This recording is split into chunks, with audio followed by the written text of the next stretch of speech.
The Tipping Point with Mike Tipton is brought to you by Dubby. What is Dubby? Dubby is a clean energy drink that is made to give you focus with no crash, jitters, or angst like those other energy drinks have.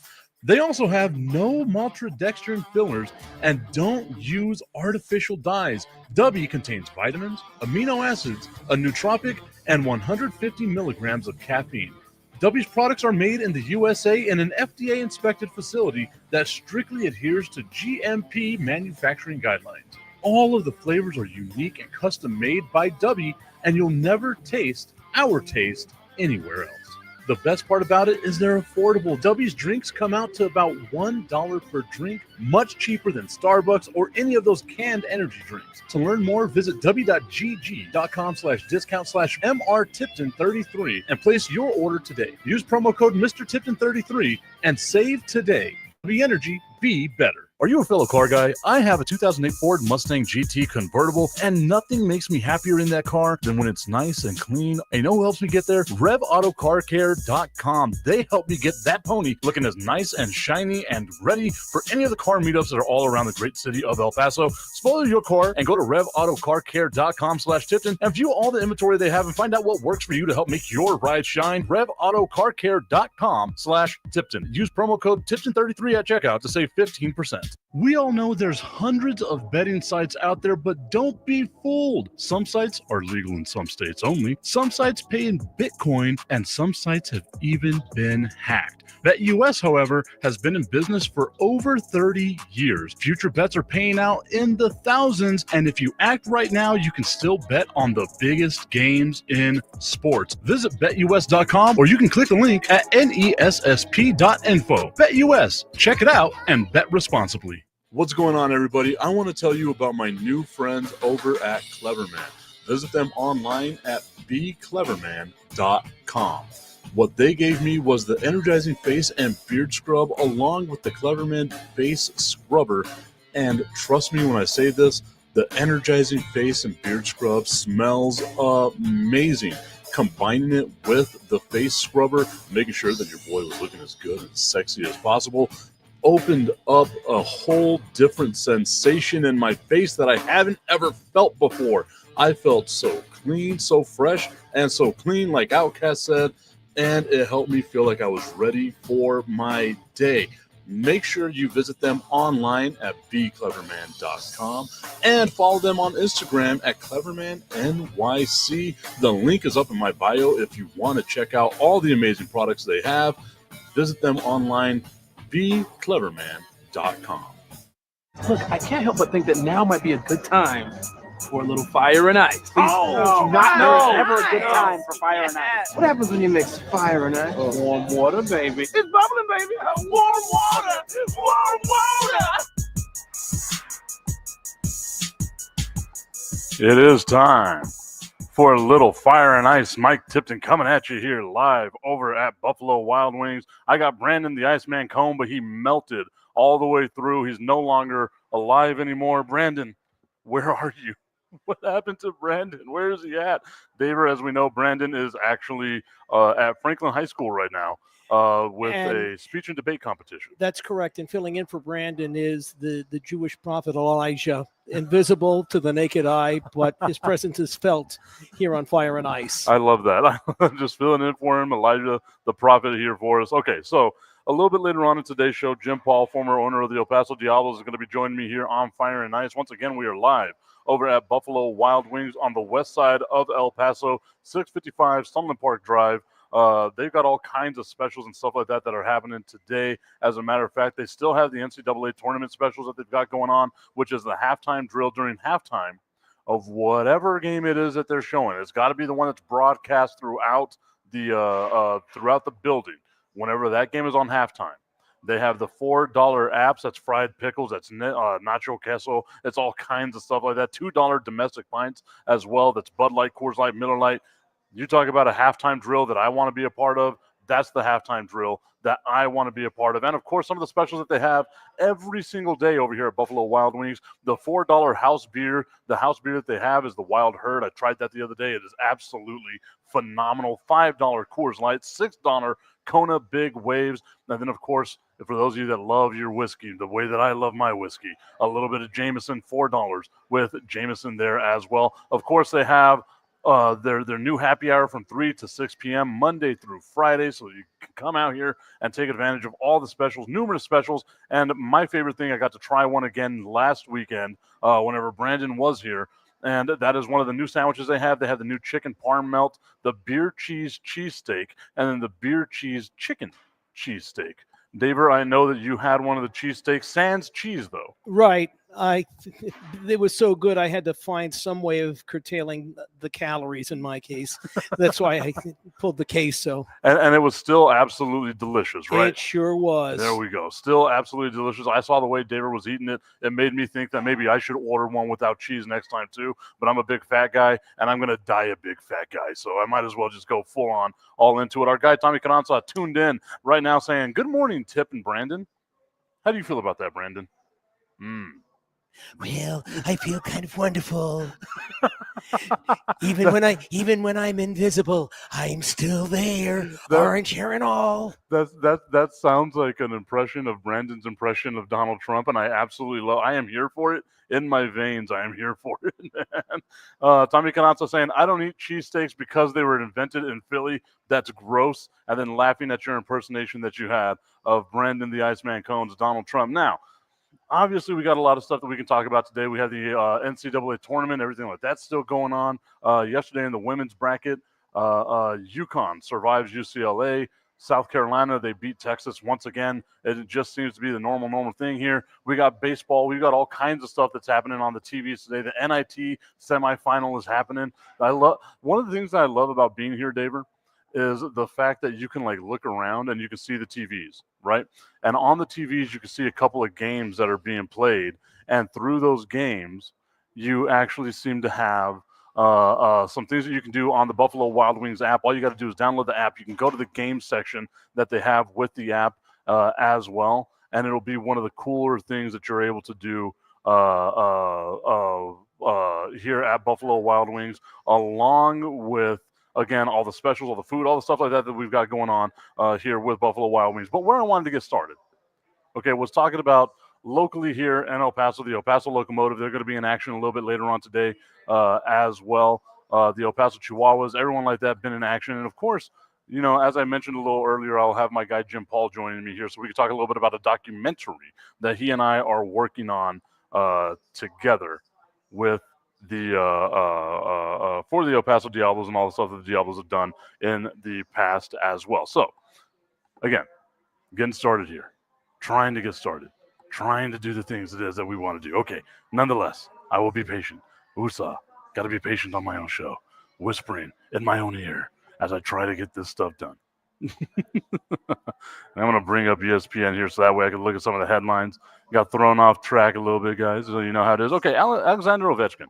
Yesterday, Alexander Ovechkin ties Wayne Gretzky for the most goals scored all time. Yeah, with the most goals scored all time. And that's one of the cooler things to me is that you get to see history being made in the making as it's happening right now.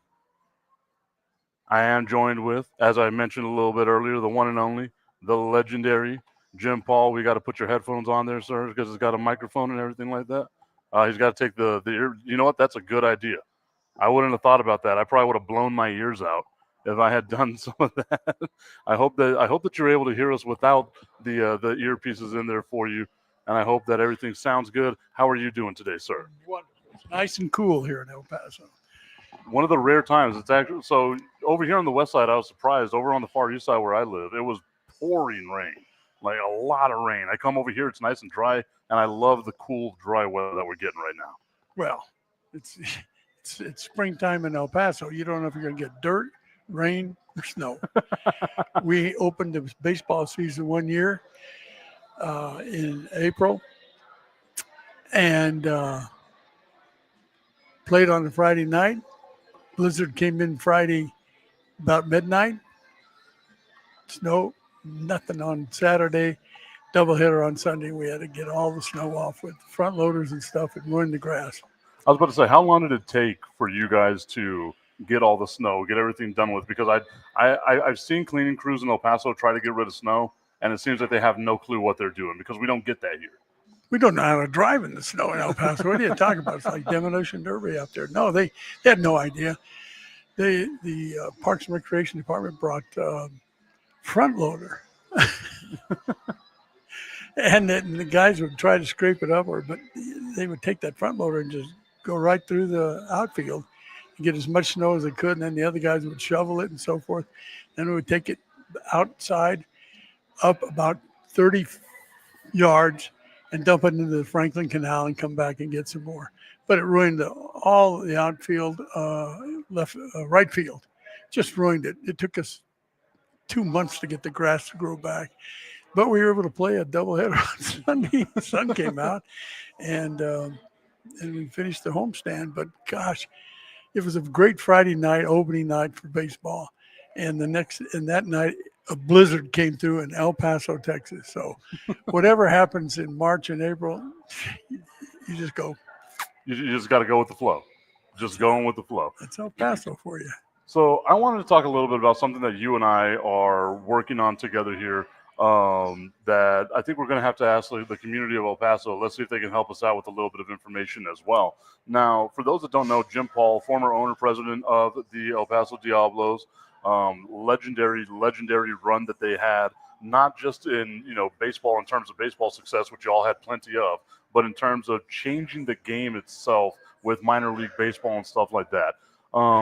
Again, we're making a little documentary about it, what we're asking the people in El Paso to do. And even out there, other places, if you've been to El Paso, you got some sort of connection with the Diablos, send us some videos, send us some pictures and things like that.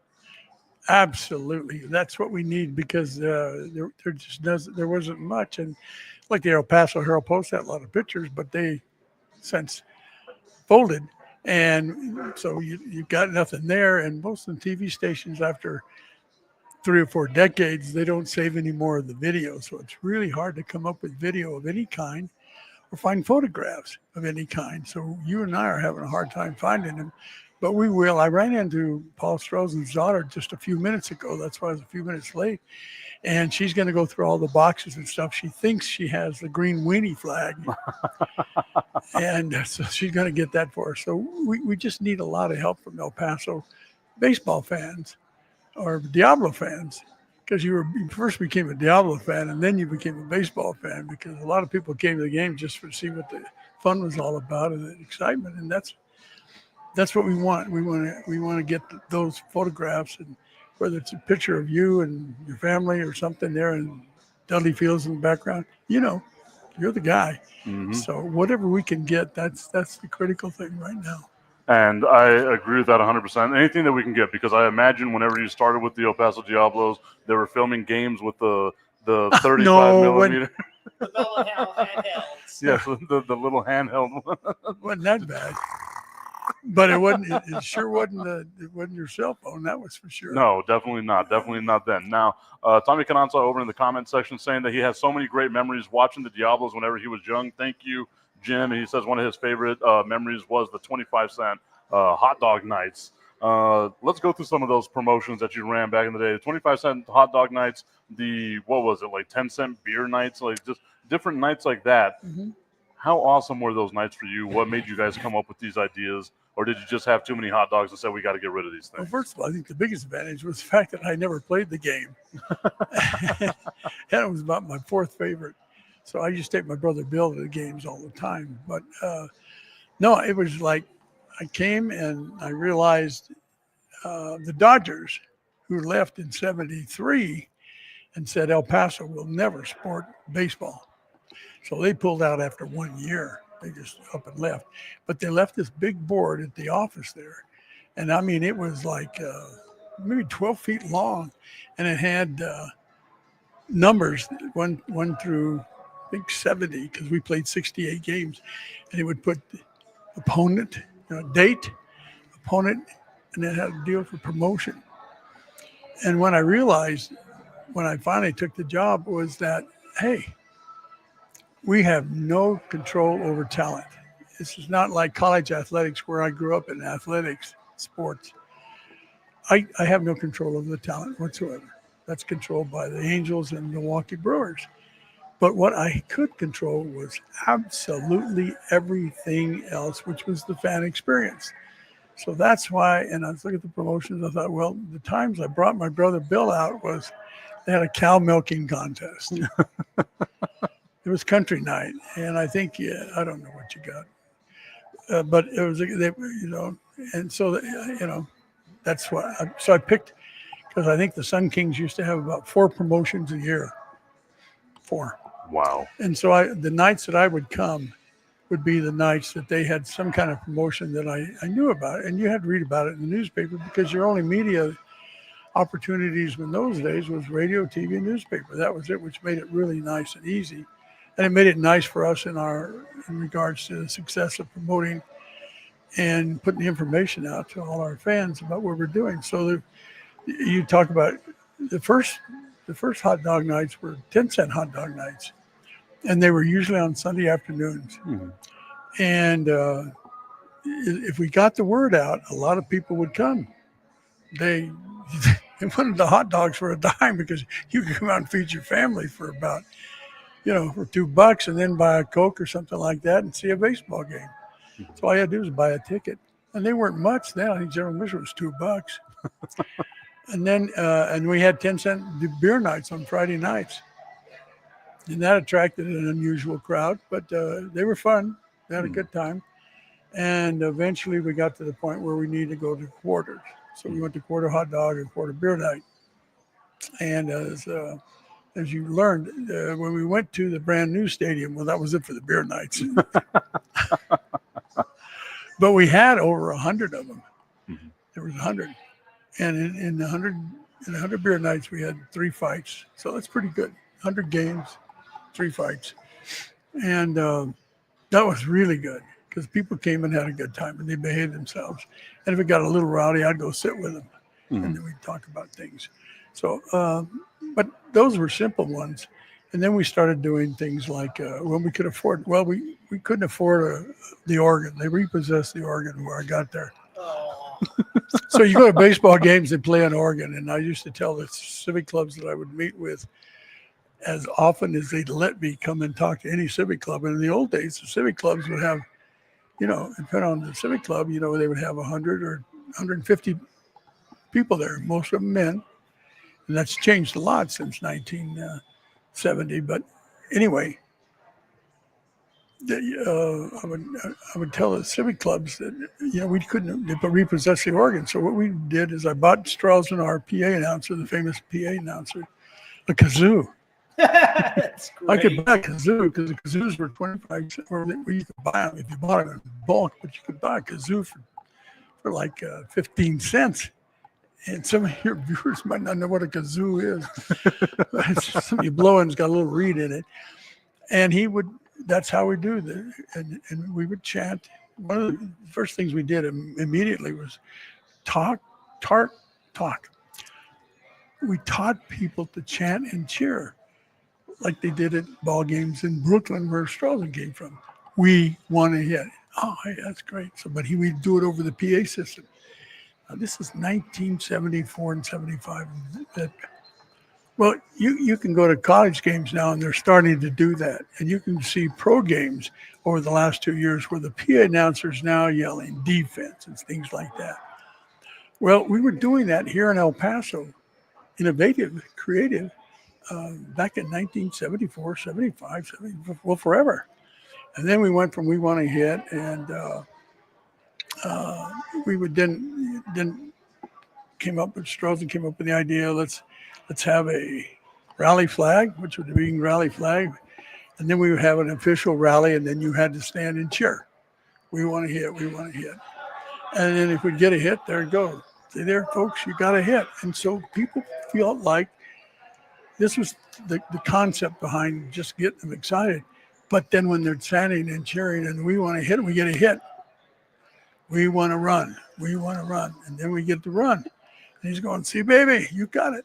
You did it. And so they felt like So one night I woke up and I thought, you know what? We need something where they can we knock the pitcher out of the game. So they have to take him out and bring in a relief pitcher. So it was 2 or 3 in the morning, and I went, and all we had albums.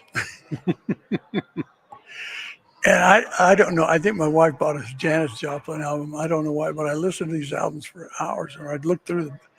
And there was this one thing in the Janis Joplin album saying, "Bye Bye Baby." I go, maybe that's it. I'll try that.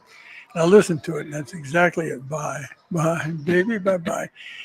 And I took it to a radio studio, and they recorded it on a cassette because all we could afford at Corn Stadium is a cassette. That's all I could buy was a cassette from Radio Shack. So we put it on a cassette, and we would cue it.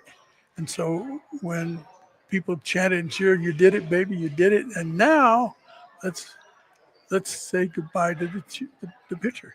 So they would play that. And then I thought, well, that's a good idea. If I could talk the fans into bringing handkerchiefs, that'd be great. But that would be a lot of trouble. We tried it, but I mean, that was a lot of trouble. I thought, well, I think I could buy at El Paso Economy and Wholesale Kleenexes. And when the people came through the turnstiles, give them a Kleenex. What's this for? What's for Bye Bye Baby? So that got to be the whole thing. And so now we chanted, we cheered, we knocked the pitcher out of the box. Now we're singing to the pitcher and bring out your white Kleenexes. But we just call them, get them out, we would say. And people would wave them and sing. Well, they participated. They knocked him out of the box because they chanted and cheered. Now they can wave their flags and say "Bye Bye Baby," and then Straussman would say "Bye Bye," and they'd all go "Bye Bye, Bye Bye, Bye Bye." So he's going out, and then they'd go "Adios," and they all say "Adios." Every time you do it, you just add a little more, and then we go, "Well, okay, hey, let's add this." When a new guy comes in, we'll play "We Will Rock You," and the people love that too.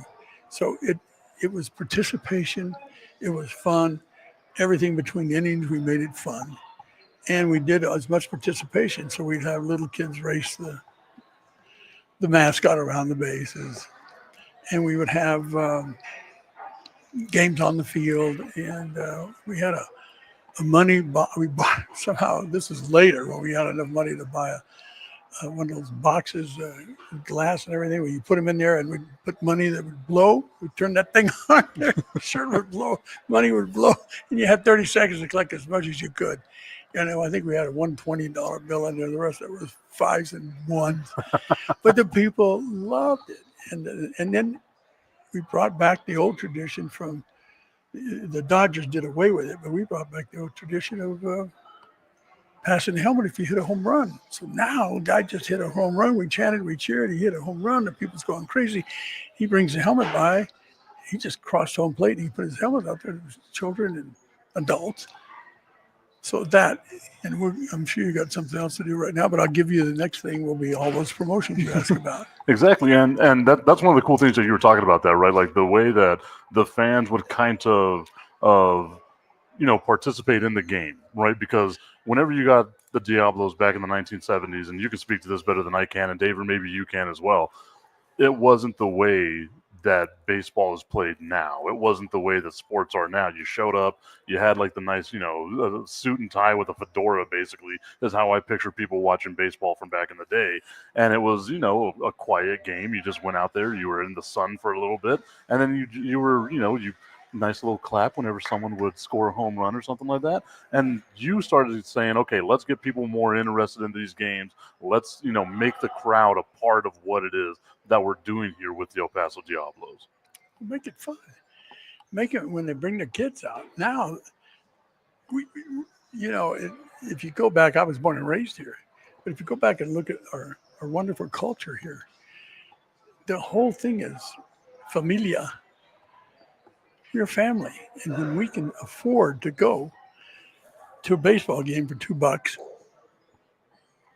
we can eat hot dogs for 10 cents, and we can sit there and the kids will get a blast out of doing this or watching things or participate on things on the field or laugh or chant or cheer and then wave their bye-bye baby.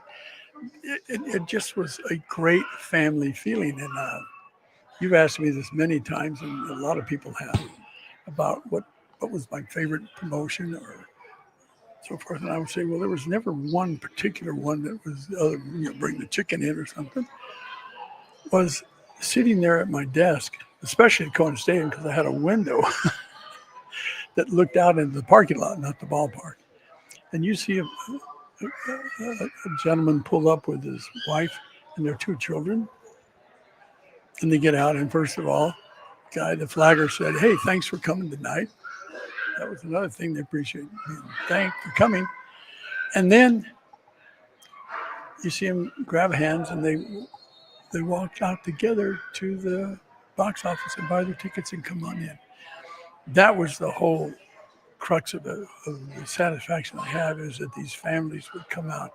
They were coming to the ballpark, and it wasn't critical.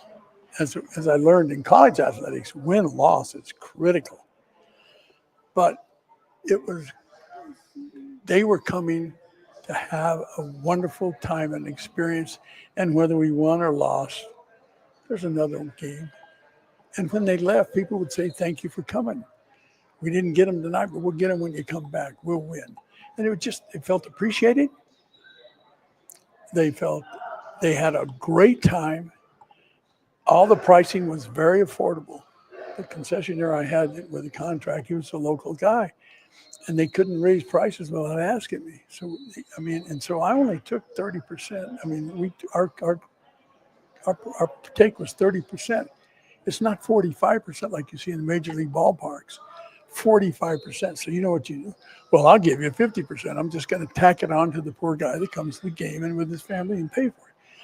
No, we kept it low, affordable, and kind of unique. We came up with the help of Pet Foods up the valley, which was Mountain Pass, this crazy thing that you could sell at ballparks and people would love them, called nachos.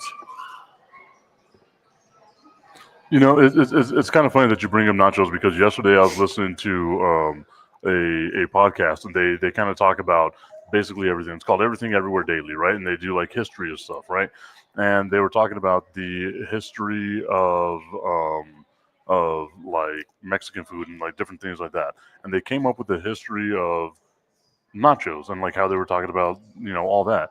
And they said it was in the mid 1970s that the Texas Rangers were the first MLB and, major professional team that put out nachos. And I remember you telling me a story, because this is when you start doing these promotional seminars and things like that. And what was that like? Because obviously we can say, nachos started here. Everyone can say nachos started here. Sure. But here in El Paso, there's a real genuine possibility that nachos in ballparks started here with us. Oh, movie theaters too. But our nachos, I'm addicted to them. But when you get nachos in restaurants or you make them at home, you make them. You take the cheese and cut it and put it on the tostada and so forth. But there was Pet Foods became a sponsor of ours. And like everything else, I'd find a reason to get people involved and made a relationship. It's all about relationships too. And that was called Mountain Pass, but they were bottling old El Paso salsa all over. Well, you can't go anywhere in the United States and not find old El Paso salsa. So we had promotional nights where we gave away a 16-ounce bottle of salsa once a year from old El Paso. So we developed a relationship, and they were working on something. If they could get make a commercial soft cheese liquid, and they were thinking about using it for maybe movie theaters where they have, you don't get real when you go to get popcorn with butter. Mm-hmm. And we used to do that because when I worked at the theater in downtown El Paso, I was an usher back in high school. We used to melt sticks of butter in, and then you'd squeeze it and they'd come out. Well, anyway, so they were coming up with this idea. And so they were talking to me about it. And I said, what do you think about it at a ballpark? I said, well, sure, let's try it. What do we got to do? So we got one of those cans like they do at the movie theaters and the pump. So, and they Old El Paso and Pet Foods came up with a round tostada chip. And so you'd get a little tray of those, and then you'd pump the nacho cheese on there. And it really went well. This is a Dudley Field. These are the old days of Dudley Field. And then the guy that was running concessions said, well, let's chop up some chilies and throw that in there if you wanted some. So they became very popular. But as long as you were doing this, that's fine. But by the second inning, everybody's got their stuff. And then somebody comes back in the third inning, let me have some nachos. We couldn't get that pump to work. And so that became an engineering problem. And having only graduated from the University of UTEP, Where mining was the emphasis, not the pumps. right. So here's where we get it. We got to come up with a great idea. It's got to work. I mean, this is a great idea, but we got to get it. And my wife goes, she has a nickname for me. I think it's Menso. And she said, why don't you just take a little ladle, and dip it and pour it. Dip it and pour it. Would you like 2 dips or 3 dips of the sauce? Brilliant. So we don't have to buy the warmers and all that. We had to have a pot, but we didn't need the pump and all that stuff. So that took care of that. So as you were mentioning that seminar, because people saw what we were doing in El Paso, the first year I actually owned the team was the second year, which would be 75. We had the worst team in history. We finished 18 and a half games out of first place. We were in first place. We won the first game, and then I think we lost 6 in a row. Anyway, but we broke every attendance record in the history of the El Paso franchises. And then the next year, we broke every record in the Texas League. So people are going, wait a minute, you finished 18 and a half games out of first place, and you broke an attendance record? Yeah. What are you doing? We're having fun. How dare you have fun at a baseball game? Well, yeah. And so and I won these awards. So you go to baseball meetings in December where everybody went. Now they don't do that. But minor leagues and major leagues all went. And the big banquet was about 1,000 people. And they would give the AA Executive of the Year, they would mention the Texas League Executive of the Year, and then they'd give the promotional McPhail Trophy to the top promoter of the 136, and then the President's Trophy for the greatest organization. But every year, for like 3 years, I won that, and people go, what are you doing? So 4 people came to El Paso my first year, and I said, well, here's what we're doing. They went, and their attendances went up. And the other people in their league would ask him, well, what are you doing? Well, I went to El Paso, and this guy that's crazy there, here's what they're doing. So the next year, 8 people came. I just said, come on to El Paso, fly in here and spend a day with me. Now, I thought, you know what?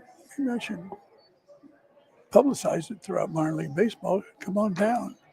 Spend 2 days with us. So I started the El Paso Promotional Baseball Seminar. It cost you $200 to come in, spend 3 nights and 2 days.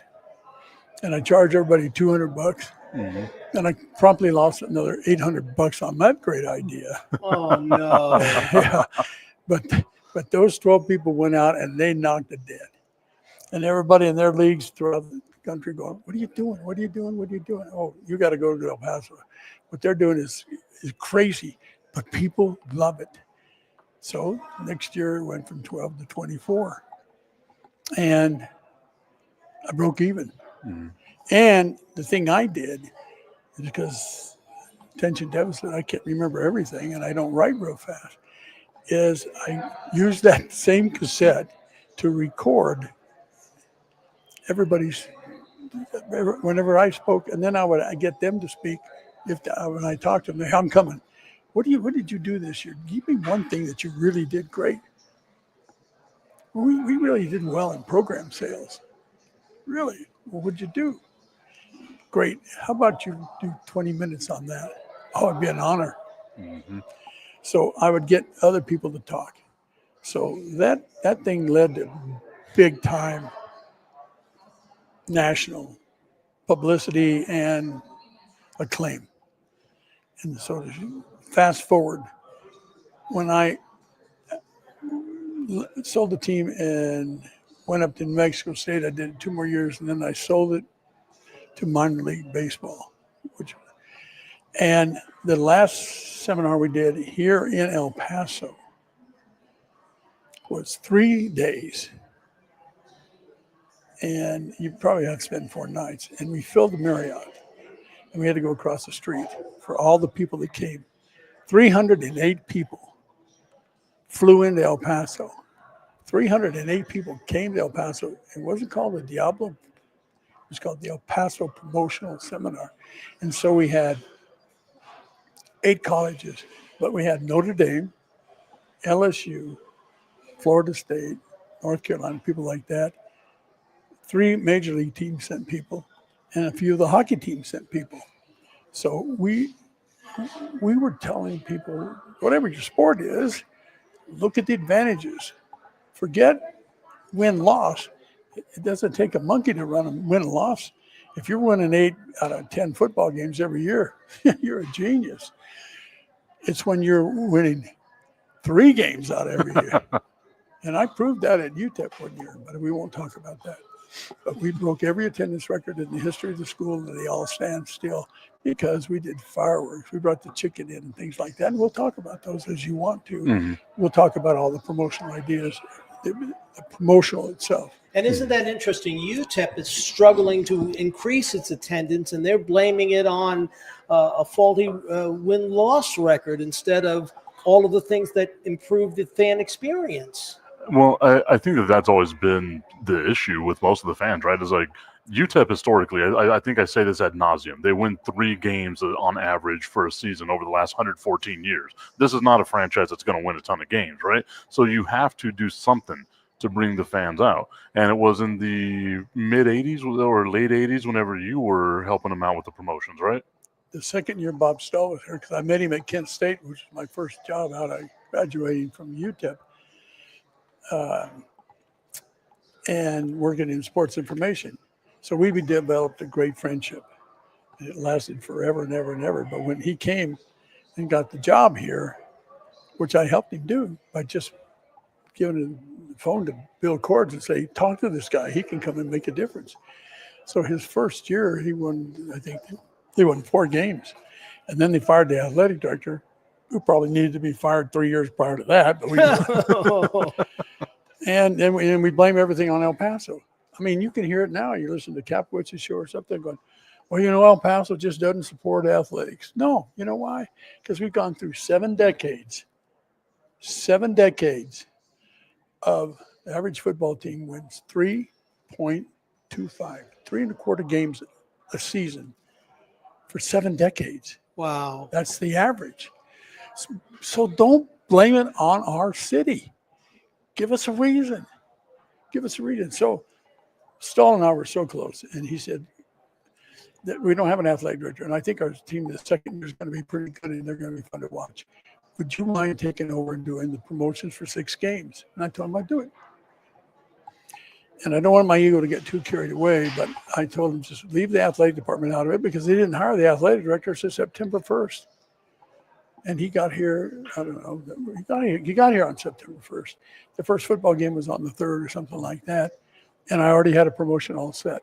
And I got everything paid for, all the advertising taken care of. And we did fireworks shows. We gave away chili. We brought the San Diego chicken in, but this is the first place he ever played. Appeared out of San Diego when he was the KGB radios chicken. I got him to come here free. I just had to pay his airfare. Wow. Oh yeah, later he got real expensive. The guy's a millionaire now, but he worked his ass off. He's a good guy. So we brought him. We did things that we were doing at the Diablos, and people now, after 24 years, they knew when we said what the promotion was. If you got it out to them, they go, well, this is going to be like going to a Diablo game. So Stoll won, I think, 5 games that year. They might have won 6 that game. But those games hold all the attendance record for the season, the average of season attendance. People went and had a great time. In fact, the last game, there was no parking. People had to park over Kern Place. Just they didn't have parking space for them. Wow. They filled the place, and they had a great time. And Bob's team was fun at home. And I remember the opening game was Mankato State. That's a game you don't want to miss. I mean, I always have that one circled on my calendar. What are they? The fighting Wood Ducks of Mankato State. They came in here. Yeah, we put 49,000 people in there. Man. Oh, and they had a blast. We gave away cars. We did stuff like that, and we made it fun. Guy that won the last car, which was they all used cars, but it was a beautiful Mustang, and it was the last car. We showed it what it looked like, and his name was Jose Dominguez. Mm-hmm. He won the car. So what we did was we had 4 or 5 guys at the end zone, and we gave it away between the third and fourth quarter. Here's the big car, and we had it all polished up. And Jose put him at home, and we put him right on the 50-yard line. We had like 6 guys push it on, and we got about the 20-yard line. We had a little smoke bomb in the back, and it blew up. And the smoke came out. He got people to laugh, and he got to the 50-yard line. We gave him the keys. I was like, "You're going to love this car," and people just laugh. Well, you won the car, but then add something for people to laugh at. The entertainment value. Oh, it was great. It Yeah. was, but you did that, and then the next year they went 10-2. They went 10-2 and got invited to the first bowl game the university's ever played outside of El Paso. Of course, you got to remember this is like 1983. They went to the Independence Bowl. They were 10-2. Attendance dropped 6,300 average per game. Even though their victories went up. Wow. Well, I'm just saying 10-2. 6-5. Still the all-time attendance record. Give us a reason. Quit blaming us for you not going to the games. Quit saying you don't support us. When I went up to New Mexico State, same thing when I was athletic director. Well, people lost cruises and Aggie alumni, they just don't go to games. Yeah, well, give them a reason. So we broke every attendance record they had my second year there. Give them a reason. Give us a reason and make us feel part of it. Mm-hmm. You went to Diablo game, you felt like you were part of it. It looks like the Chihuahuas learned some lessons from what you did. Look at all the promotions they do in between innings. Mm-hmm. But yet they still focus on the minutiae of the game, like the automatic calling of balls and strikes and the pacing of the game. They try and figure out, how to time how long those breaks are to get the next inning started. And what you're telling us is, no, that you shouldn't be worried about that. You got to be worried about how the fans experience what you do, not the minutia of the game itself. And that's the thing I think too is like the complaint that people have about baseball being too long is when they're watching it on TV. They don't have that complaint at the game. No. Whenever they're surrounded by all the fun stuff that's happening out there. I want to get to some of the comments that are here in the comment section though, Jim. Tommy Carranza, Augustine Pimentel have been commenting here saying Jim is a legend and a great person. Everyone loved the nachos over at the old Cohen Stadium and at Dudley Field as well. And I wanted to get to this one. I wanted to get your What opinion. else do we have?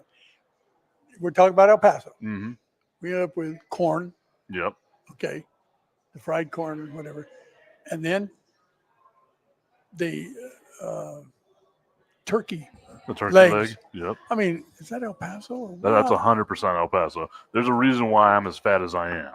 It's because of all the food here in El Paso. I got out of the Air Force. I weighed 215 pounds. The day I moved back to El Paso, I was up to 275.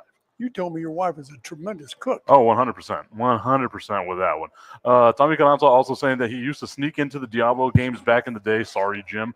And just wanted to go watch the Diablos play and eat 4 hot dogs for $1. Those are some of his great memories, was sneaking into Cohen Stadium and being able to, watch a game and eat some hot dogs. Well, we would catch a guy like that every now and then, and we go, okay, we're not going to put you in jail, but you come back tomorrow and we're going to make you a ball shagger, and then you get to see the game free if you shag balls from during batting practice. There you go. And then he also says that he used to love watching the San Diego Chicken dance on top of the dugouts. That's one of the favorite memories I think a lot of people have, right? Is the San Diego Super Chicken just up there dancing, doing his thing on the top of the dugouts. He's funny. And we were talking about Chihuahuas. They do everything they possibly can that Major League Baseball allow them, because Major League Baseball wants to keep their hands in there and not let them do too much. If they wouldn't let me do what I do today. Yeah. And we were AA too. This is AAA. You're closer to major leagues. These guys are major leaguers. But I know that I go to lunch every time I get with Brad Taylor, and he says, they keep you down on it. They don't let you get too much. They do as most they can, but they are hampered by Major League Baseball. Wow. Who wants to get part of their profits too. But well, and that's because of like back in 2020, right? Like with COVID and all that, they got rid of a X amount of minor league teams. Major League Baseball is going to take over the minor league system. Yeah, well, they did. And now it's got to be more buttoned up the way that Major League Baseball is. Well, they're loosening up. Time is a good thing. They made them shorter. But those are great comments. I love that. Destiny also saying that she loved watching the chicken as well. So, I mean, that's one of the cool things for me, right? Is like I told you again, as a kid, I didn't get to go to a lot of Diablo games, but whenever I did, it was always something that was very memorable, right? Like, because driving from Socorro up to the Northeast, trust me, Dad wasn't going to make that drive. He didn't want to be in the car with us for that long, right? But I just remember like all those memories. I can't tell you who played the game. I remember going to like some games where there'd be some major leaguer on a rehab assignment or something like that, but I can't remember who the guy was outside of the one time Randy Johnson was here. That wasn't your version of him, but that's Randy Johnson, right? Like you're going to remember that. But I remember the experiences, right? Going out, getting those hot dogs, eating those nachos, just remembering what it was like to walk in, in through those gates and you see the big green field in front of you, the way it smelled. That's what made me fall in love with baseball, especially the things that the Diablos did back in the day. Here's a good point. Every player that played Diablo baseball had a nickname. What? No. And I can remember players coming going, I'm not going to have a nickname. I said, yeah, well, you got 2 days before the season begins. So if you don't have a nickname, come up with that, okay? If not, when you get announced on opening day, you're going to have a nickname. Oh, yeah? Yeah. So there's guys that are 50, 60 years old now will tell you, I can't remember the guy's name, but I always loved watching the Meat Man or Fast Freddie Frazier, all these nicknames. The Snake, he was. Look, even Babe Ruth had his own nickname, the Bambino. Okay, but how many guys? Very few. But everyone, you played for us, you had a nickname, every single one. And Quintana would come in from the bullpen. We're going, okay, we're going to bring in the Snake for relief. So get ready. And everybody would go, Strauss announced us now coming in from the bullpen to save your Diablos is Luis the Snake Quintana. And we got the fans, they go, shh. And they would act like a snake till he got in. Wow. And the guy that told me, well, you're not going to give me a nickname. Okay. When he came up, he comes the baby bull. And then Strauss will go, moo. Some guy in the bull back in the stands, they started mooing. So when his family came to see him play in June, it was at Cohen. They announced him, and he was a good player. And they announced, I can't remember his name now, but I'm saying Dave, the baby bull Jones. And everybody started mooing. His parents going, what is this? So they took him to dinner that night, and they go, we raised you. We went to every baseball game you ever played. So we got to hear. Where did you get that name? Oh, those damn guys. Well, they thought it was great because the fans love you. They all mooed when you came to the plate. Yeah. And that every player had it. So little ones, I'm only 8, 7 years old, but I loved the way the Snake. I was a baby bull fan. I was Carney Lansford. Carney was his first name. Strauza named him the Meat Man because Carney in Spanish for steak. Oh, we gave everybody Fast Freddie Frazier was his name. I love the alliteration. Oh, it was everybody had a nickname, but why not? Yeah. Even Pete Rose was called Johnny Hustle. But see, you're doing that, right? Yeah, we remember the nickname. Okay. Watch the game now and see how many guys have nicknames. They don't. Very few. Very few. It's counterintuitive. Well, and it's not just that. Like, you don't, even in today's game, like even with the minor league baseball and stuff like that, you don't really get to see their personality. You know what I mean? Like, I would wonder if the Chihuahuas did kind of like what y'all did with you hit a dinger, take the helmet off, let's pass this around, let's see how much people get beer money. I wonder how many of these AAA players would actually do it. But the first one's got to be able to do it, right? Like, once that first guy does it and everyone he sees the participation, I think that'd be a complete game changer for a lot of the stuff that you see with the games, because maybe I don't think the major league team, they wouldn't let them do it. No, of course not. I'm wondering if their fear of social media, where a baseball player doesn't control what the influencers say about them. I don't know. Well, and that's also the thing too, is like you have the player interviews and they show like, hey, tell me something interesting about yourself, and they get them up on the big screen. It's like, I like baseball. Well, clearly you're playing the game. You remember how they poked fun at Valenzuela? Their impression of him was baseball very, very good to me. He loved playing here. Yes, he did. He hated us, but he loved playing here. And I told you once before about Billy Bean and Strawberry. When they came, they were with the Jackson Mets. And so I met Billy Bean when he came for the El Paso Hispanic Chamber of Commerce Gala. Mm-hmm. And the Chihuahuas brought him in. So that was 10 years ago. And I was walking by, I'd gone to the men's room, and I came back to this table. And I wasn't even near their table. But Hunt stopped me and said, I want you to meet Billy Bean. I said, okay. So he brought me over, and he goes, Billy, I want you to meet Jim Paul. He goes, Diablo Baseball. I go, yes, sir. This is right after they did the movie, too. He goes, Strawberry and I came in here. We never had so much fun in a baseball stadium in our lives. Wow. It was great because they only got to play 6 games against us. He goes, we had more damn fun here than anybody. And the other one was Joe Carter. Mm-hmm. Joe Carter loved it when he played for the Cubs in Midland. Oh, he loved it. He won the second homestand or something. Third homestand, because we had to play them 3 times. He stole Strelzin's rally flags before Strelzin came to the ballpark. So he had all 3 rally flags, and he just thought that's funny because Strelzin couldn't do anything about it. So what did Strelzin do? Came early the next, and after they took batting practice, he went into the clubhouse. Strelzin stole his bats. Oh. So Carter had to bring his flags out, and we had a ceremony at home plate where Strelzin gave him his bats back, and the fans loved it. And Carter gave him his flags back. And then, and then the last game, our pitcher got shelled, and I think Carter hit a home run or something like that. So they're taking him out of the game. Carter gets a big white towel. And when our pitcher's leaving the mound, he's waving bye-bye, baby. And the fans just booed his ass. And then when he hit the home run later, he passed the helmet. He got like $3 or $4 from little kids that didn't know any better. And then the fans booed him, and he just took a bow.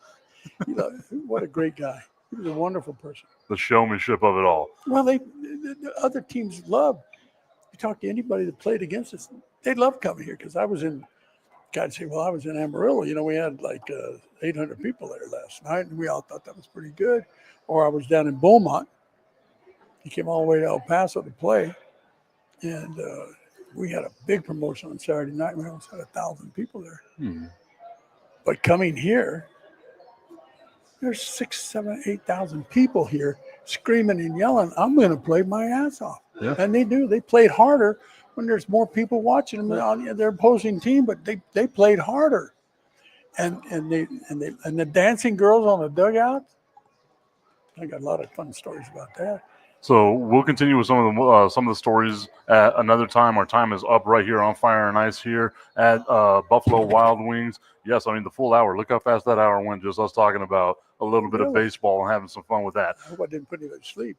No, trust me. The comment section is lit up with people excited about some of the stuff that you were talking about with the Diablos and everything else that you had working with with that team in the past. Now, one of the things that I want to do before we leave here, Jim, is I want people to start sending in some stuff to us, right? We're working on this documentary. We're trying to tell this story of not just Jim Paul, but the El Paso Diablos, how they helped change baseball from back in the 1970s, now 50 years ago, changing baseball to what it is that we see now, the things that you just heard about, right? The nachos, the mascots, all kinds of crazy stuff that you expect to see at a baseball game now had its origins here in El Paso, and we're trying to tell that story here. So if you have any video, any pictures, I'm going to put the link up here so people can start sending the stuff out to us, and we'll see how much more of that we can get.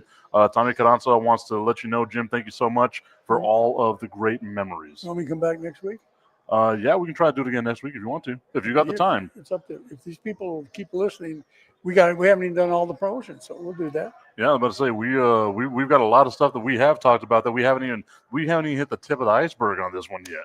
It's fun. It's really enjoyable. I'm glad for the responses. More of that, we can really get us talking about their memories of old. Oh yeah, the one thing that I would have to caution you against is Brandon Cohn. Okay, just anytime he speaks, don't listen to him. You'll be all right. Really? I'm joking with you. All right, but one thing that you and he brings back the old good ideas. Yeah, but one thing that you and Brandon have in common is the love for the hot dog. You start off with those 10-cent to now 25-cent hot dogs. He won't stop. He'll keep relating. That's simple. Thank you, David. Thank you so much for that. Everybody, thank you so much for tuning in. We will see you again next week right here on Fire and Ice. Have a good day, everybody. The Tipping Point with Mike Tipton is brought to you by Dubby. What is Dubby? Dubby is a clean energy drink that is made to give you focus with no crash, jitters, or angst like those other energy drinks have. They also have no maltodextrin fillers and don't use artificial dyes. Dubby contains vitamins, amino acids, a nootropic, and 150 milligrams of caffeine. Dubby's products are made in the USA in an FDA-inspected facility that strictly adheres to GMP manufacturing guidelines. All of the flavors are unique and custom-made by Dubby, and you'll never taste our taste anywhere else. The best part about it is they're affordable. Dubby's drinks come out to about $1 per drink, much cheaper than Starbucks or any of those canned energy drinks. To learn more, visit w.gg.com/discount/MRTipton33 and place your order today. Use promo code MrTipton33 and save today. Dubby Energy, be better. Are you a fellow car guy? I have a 2008 Ford Mustang GT convertible, and nothing makes me happier in that car than when it's nice and clean. And you know who helps me get there? RevAutoCarCare.com. They help me get that pony looking as nice and shiny and ready for any of the car meetups that are all around the great city of El Paso. Spoil your car and go to RevAutoCarCare.com/Tipton and view all the inventory they have and find out what works for you to help make your ride shine. RevAutoCarCare.com/Tipton. Use promo code Tipton33 at checkout to save 15%.